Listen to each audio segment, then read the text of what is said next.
Amazon FBA est un modèle de e-commerce génial avec lequel vous envoyez votre marchandise à Amazon et c'est eux qui s'occupent de tout au niveau de la logistique pour votre business. En Europe, FBA, qui veut dire Fulfilled by Amazon ou expédié par Amazon en français, est allé encore plus loin et vous permet maintenant de vendre vos produits à travers toute l'Europe et ce, assez facilement. Amazon propose plusieurs options pour stocker votre marchandise et expédier vos produits aux clients en Europe, EFN, MCI et Panio.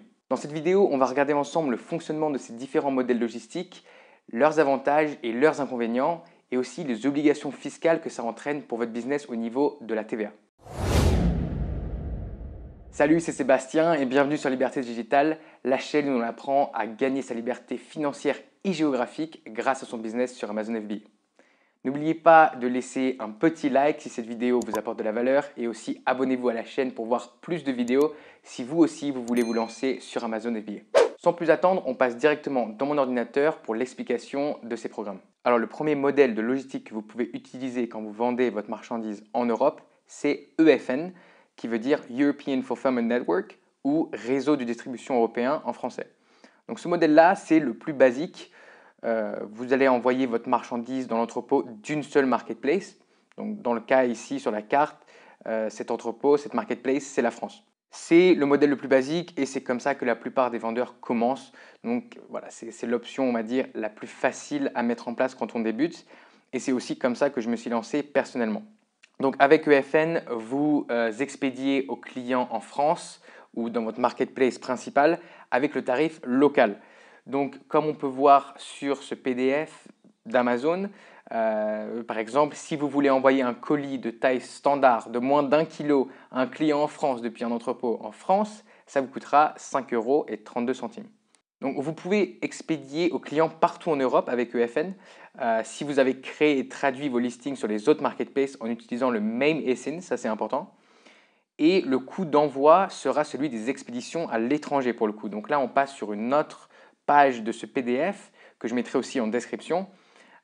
Donc pour reprendre le même exemple de produit, ça vous coûterait 7,23 € d'envoyer donc ce même produit à un client en Allemagne depuis votre stock en France. Donc vous voyez que c'est quand même bien plus cher. Au niveau de la TVA, vous devez vous enregistrer là où vous avez votre stock.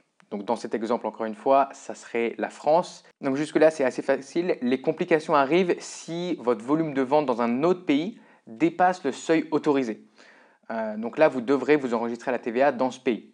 Donc je prends un exemple.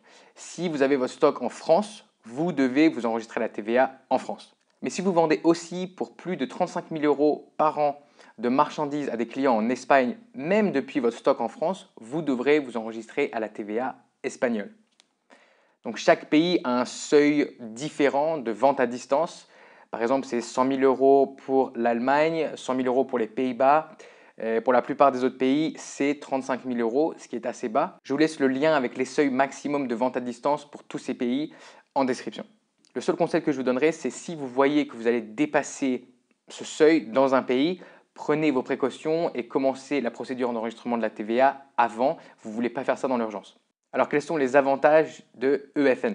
Eh bien, tout d'abord, c'est facile à mettre en place au début. Vous n'avez pas beaucoup de choses à gérer et vous avez aussi un stock à gérer dans une marketplace. Vous n'avez pas plusieurs stocks à gérer dans plusieurs pays qui peut devenir un peu complexe.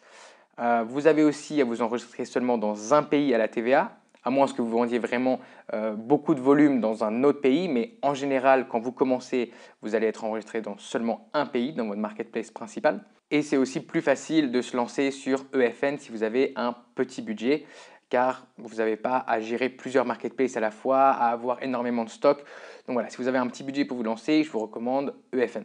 Alors quels sont les inconvénients de ce modèle? Eh bien, tout d'abord, les tarifs d'expédition, dits cross-border, c'est-à-dire vous avez les tarifs d'expédition à l'étranger qui, comme on l'a vu dans l'exemple, sont bien plus chers que les tarifs d'expédition pour des clients locaux. Donc tout ça, ça veut dire que si vous vendez beaucoup à des clients qui sont dans d'autres pays, ça va réduire vos marges car vos coûts, vos frais de vente, vos frais d'expédition vont être plus chers. Un autre désavantage, c'est que vos délais de livraison vont être un petit peu plus longs. Vous imaginez bien que si vous avez votre stock en France pour l'envoyer en Italie, ça va prendre plus de temps que si le stock était déjà en Italie. Donc par rapport aux concurrents qui, eux, vont avoir du stock dans chaque marketplace, vous allez être à un désavantage au niveau de ces délais et ça peut jouer sur la décision finale d'un client. Le dernier désavantage, c'est qu'il est possible qu'un enregistrement à la TVA en urgence soit nécessaire si vous êtes en train de dépasser le seuil de vente à distance dans un pays. Donc ça peut être un petit peu stressant et niveau administratif, ça peut être un petit peu un problème. Alors le deuxième modèle logistique s'appelle MCI, c'est-à-dire Multi-Country Inventory. Donc dans ce modèle, vous allez stocker votre marchandise dans plusieurs pays. Donc ce programme peut être un petit peu l'évolution, on va dire, du précédent de EFN. C'est-à-dire que, en prenant un exemple, si vous avez votre stock en France, c'est votre marketplace principal, mais vous vous rendez compte que vous vendez énormément en Italie, que vous cartonnez vraiment en Italie, vous pouvez décider de mettre du stock en Italie et donc du coup vous allez passer en MCI. C'est-à-dire que vous allez avoir du stock en France et en Italie. Donc avec ce programme, votre stock est séparé et géré indépendamment dans chaque marketplace. Donc le stock italien et le stock français, dans cet exemple, ne sont jamais ensemble. Donc avec ce programme, vous pouvez envoyer vos produits aux clients de chaque marketplace où vous avez du stock avec le tarif local. Et pour tous les autres clients en Europe, ça va être avec le tarif d'expédition à l'étranger comme EFN. Donc concrètement, dans cet exemple, vous allez payer le tarif d'expédition local pour vos clients en France et pour vos clients en Italie. Mais par contre, s'il y a des gens qui achètent vos produits en Espagne ou en Allemagne ou en Pologne, vous allez payer le tarif d'expédition à l'étranger. Au niveau de la TVA, c'est un petit peu comme EFN, sauf que vous allez rajouter un pays dans lequel vous avez du stock. Mais pour le reste, ça reste exactement identique avec la même règle de vente à distance que EFN. Juste une chose, faites attention à l'Allemagne si vous décidez d'envoyer du stock là-bas. Amazon stocke aussi en Pologne et en République tchèque, donc vous devrez avoir un numéro de TVA dans ces pays. Alors quels sont les avantages du Multi-Country Inventory ? Eh bien, honnêtement, c'est assez pratique pour s'étendre une marketplace à la fois. C'est-à-dire que vous avez votre marketplace principale et vous pouvez décider de vous étendre à une nouvelle marketplace. Au-delà de ça, vous avez aussi des livraisons plus rapides pour justement une marketplace en plus ou pour toutes les marketplaces dans lesquelles vous avez du stock et vous avez des meilleurs tarifs d'expédition, encore une fois, dans ces marketplaces. Donc c'est un bon modèle pour tester une nouvelle marketplace et pour donner les meilleures chances à votre produit avec les meilleures marges, avec les meilleurs délais de livraison. Tout ça si votre business n'est pas encore prêt à absorber un passage à Pan-EU qu'on va voir après. Côté inconvénient, j'en vois principalement deux. Le premier, c'est la gestion du stock. C'est-à-dire que si tout votre stock est en France, mais que vous vendez plus en Allemagne, au final, ça peut être un peu la galère. Vous allez être en rupture de stock en France, en Allemagne. Bon, bref, ça peut être un petit peu compliqué à gérer le stock d'un même produit, mais dans deux marketplaces différentes. Le deuxième inconvénient, c'est que, évidemment, ça nécessite de s'enregistrer à la TVA dans les nouveaux pays où vous voulez envoyer du stock. Mais bon, voilà, ça, la TVA, ça reste un incontournable en Europe dès que vous voulez avoir du stock dans un pays. Donc c'est un inconvénient, mais au final, vous n'avez pas le choix et ça n'a rien à voir avec ce programme en particulier. Et finalement, on en vient à Pan-EU, pan-européen, qui est pour moi un peu la Rolls de la logistique e-commerce en Europe. Il n'y a vraiment aucune question là-dessus. C'est vraiment la meilleure option si vous voulez exploiter la pleine puissance d'Amazon.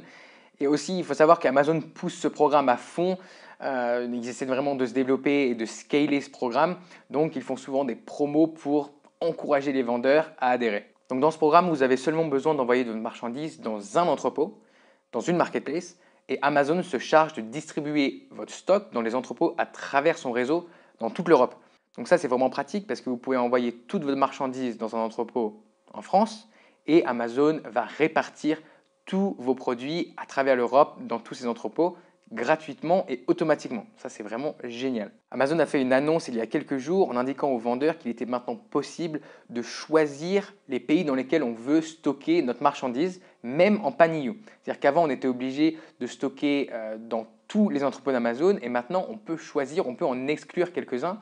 C'est-à-dire que vous pourriez faire Pan-EU mais décider de n'avoir pas de stock en Espagne, par exemple. Alors, au niveau de la TVA, c'est là que ça se corse un petit peu pour Pan-EU. C'est nécessaire d'être enregistré partout où vous avez du stock.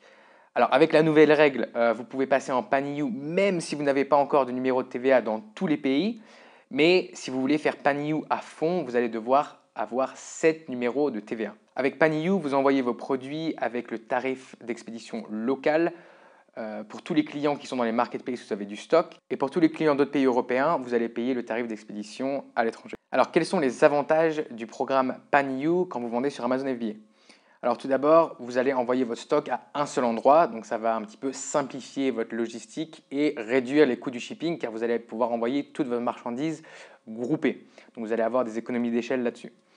Ensuite, Amazon distribue votre inventaire automatiquement en fonction de la demande. Ils font ça gratuitement. Donc, votre inventaire en permanence va tourner entre les entrepôts du réseau d'Amazon en Europe. Donc ça simplifie énormément la gestion de votre stock. Vous n'avez pas à vous casser la tête à essayer de deviner combien d'unités envoyées dans tel ou tel marketplace. Non. Tout est dans le réseau Amazon et Amazon bouge vos unités pour vous. Un autre avantage de Paniyu, c'est que ça vous permet de vendre sur plus de marketplaces avec plus de facilité.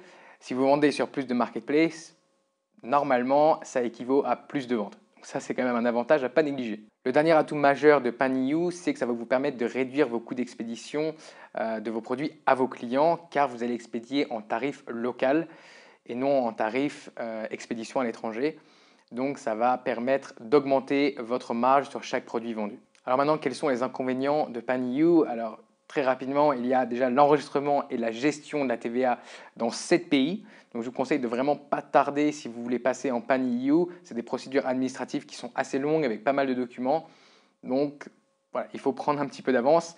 Je vous recommande d'utiliser une agence, des gens qui savent faire, essayez pas de le faire vous-même. Ça facilite des procédures qui sont remplies de paperasse. J'utilise personnellement VAT Global.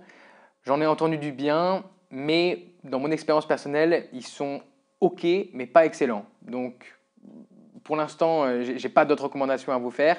J'ai l'impression que ça dépend un peu avec qui vous travaillez en tant qu'agent chez eux. Comme je vous l'ai dit un petit peu plus tôt dans la vidéo, Amazon essaye de pousser à fond ce programme chez les vendeurs et donc ils font des promos pour encourager les vendeurs à s'inscrire à Paniyu.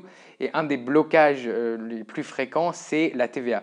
Donc souvent, ils vont vous aider à vous enregistrer la TVA et vous sponsoriser en fait l'enregistrement de votre business à la TVA dans les 7 marketplaces.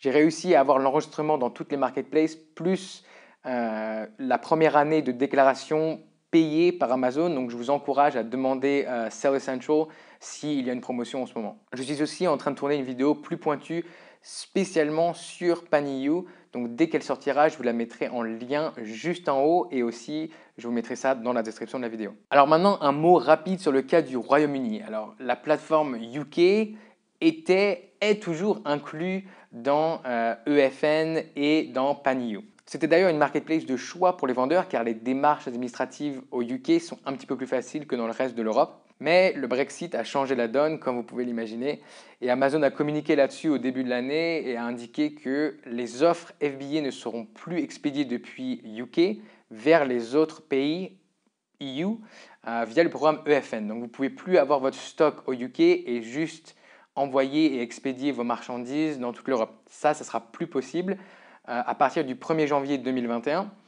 Et les transferts de stock en Paniyu ne seront plus possibles non plus. C'est-à-dire que vous ne pourrez plus avoir UK qui fait partie du reste de votre inventaire et avoir les échanges automatiques qu'Amazon fait pour vous. Ça sera plus possible. Donc, la seule façon de vendre au UK après le 1er janvier 2021, ça sera d'avoir du stock là-bas qui sera séparé du reste de votre stock européen et qui sera stocké dans les entrepôts au Royaume-Uni. Cette vidéo touche à sa fin, j'espère qu'elle vous a plu, j'espère qu'elle vous aura amené de la valeur. N'oubliez pas de mettre un petit like et de vous abonner à la chaîne pour voir mes prochaines vidéos. Je suis en train de tourner une vidéo plus complète sur Paniyu spécialement pour vous montrer les avantages et les inconvénients en détail de ce programme et comment utiliser ce modèle logistique pour scaler votre business rapidement. Dans cette vidéo, j'ai abordé le sujet des frais d'expédition. Si ça vous intéresse d'en apprendre plus sur les frais de vente qu'il faut prendre en compte quand vous vendez sur Amazon, je vous conseille de regarder cette vidéo juste ici. N'oubliez pas de me dire dans les commentaires juste en dessous s'il y a des sujets de vidéo qui vous intéressent particulièrement. Je lis et je réponds à tous vos commentaires. On se retrouve très vite pour une autre vidéo sur Liberté Digitale.